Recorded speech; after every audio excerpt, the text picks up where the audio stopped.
इन्हीं के वंशज हैं जो आगे निकले। वेदांता ग्रुप के अनिल अग्रवाल, सुनील भारती मित्तल, लक्ष्मी मित्तल, सुभाष चंद्र गोयल, सावित्री जिंदल, ये सब बड़े बड़े, भवेश अग्रवाल, पीयूष बंसल, जितने बड़े बिजनेसमैन हैं सब यहीं से निकले।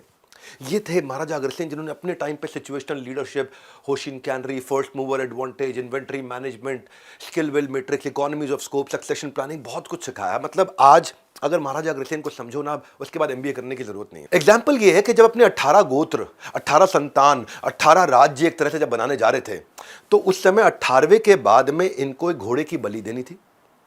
और यज्ञ में जो घोड़े की बलि देनी थी, इन्होंने घोड़े को रोते हुए देखा तो इनका दिल, आपको तो मैंने बताया कि बहुत नम्र स्वभाव के थे, इनका दिल पसीज गया। बोले पशु की बलि नहीं दूंगा।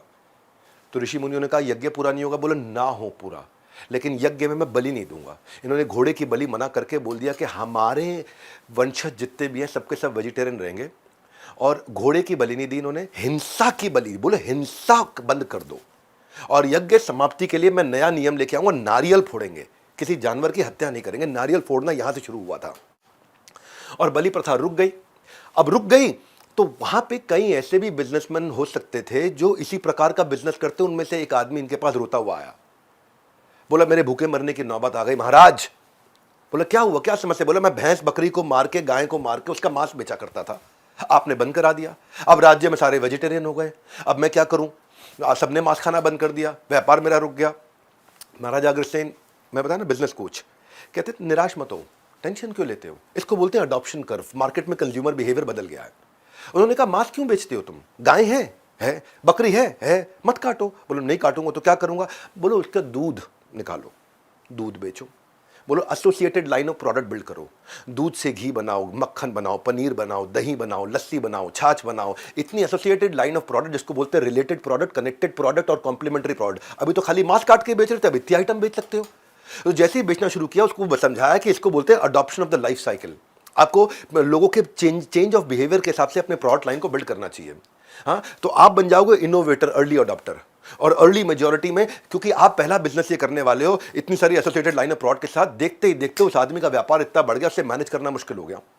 फिर आया महाराजा अग्रसेन के पास, बोले महाराज बहुत बहुत धन्यवाद, महाराज की जय हो, महाराज की जय हो, लेकिन बिजनेस इतना बढ़ गया, संभल नहीं रहा। तो महाराज ने कहा अकेले सब कुछ नहीं बेच पाओगे। अब देखो नया मॉडल दिया उन्होंने। ये महाराजा अग्रसेन के मैं ये साइड दिखाना चाहता हूँ आपको। मैं जिस प्रकार से अपने चैनल पे वीडियो डालता हूँ ना, कहीं नहीं मिलेंगे आपको। ये किसी यूट्यूब पे कंटेंट ढूंढ लेना, महाराजा अग्रसेन की ये कहानियां जो मैं बताने वाला हूँ कोई नहीं बता पाएगा। बोले अकेले अब तुम सब कुछ नहीं बेच पाओगे, आसपास के गांव में बड़े व्यापारियों तक जाओ, अपना एक डिस्ट्रीब्यूशन नेटवर्क तैयार करो, और डिस्ट्रीब्यूशन नेटवर्क तैयार करो, अपने रिटेलर्स तैयार करो, और अपने माल को वहां सुपर स्टॉकिस्ट तक पहुंचाओ, और वो आगे अपने गांव में, अपने शहर में पूरा डिस्ट्रीब्यूट करेगा। उसका बिजनेस और बढ़ गया।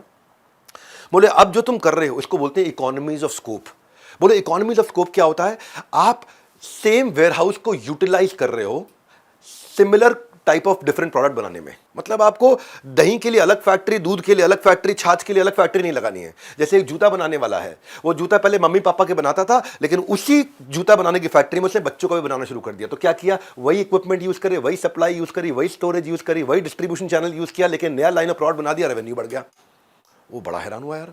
हाँ, जैसे मान लो मैकडॉनल्ड है, मैकडॉनल्ड अगर बर्गर के लिए अलग आउटलेट्स बनाए और फ्रेंच फ्राइज के लिए अलग आउटलेट बनाए, तो उसकी फ्रेंच फ्राइज की कॉस्ट भी बढ़ जाएगी, बर्गर की कॉस्ट भी बढ़ जाएगी, पर सेम रिसोर्सेज को यूज करके उसी के अंदर से बर्गर और फ्रेंच फ्राइज दोनों बेच रहा है। ये दोनों करो, और अब ज्योग्राफिकल एक्सपेंशन, डिस्ट्रीब्यूशन नेटवर्क के साथ आगे चले जाओ। जब आप ये रिलेटेड कनेक्टेड प्रोडक्ट को लेकर के इकट्ठे जाओगे तो आपकी लॉजिस्टिक्स कॉस्ट बचेगी। जैसे जैगुआर हुआ करता है, जैगुआर जानते हो ना, पहले टॉयलेट फिटिंग में था, अब उसने क्या किया, जैगुआर ने टॉयलेट की लाइट भी ला दी।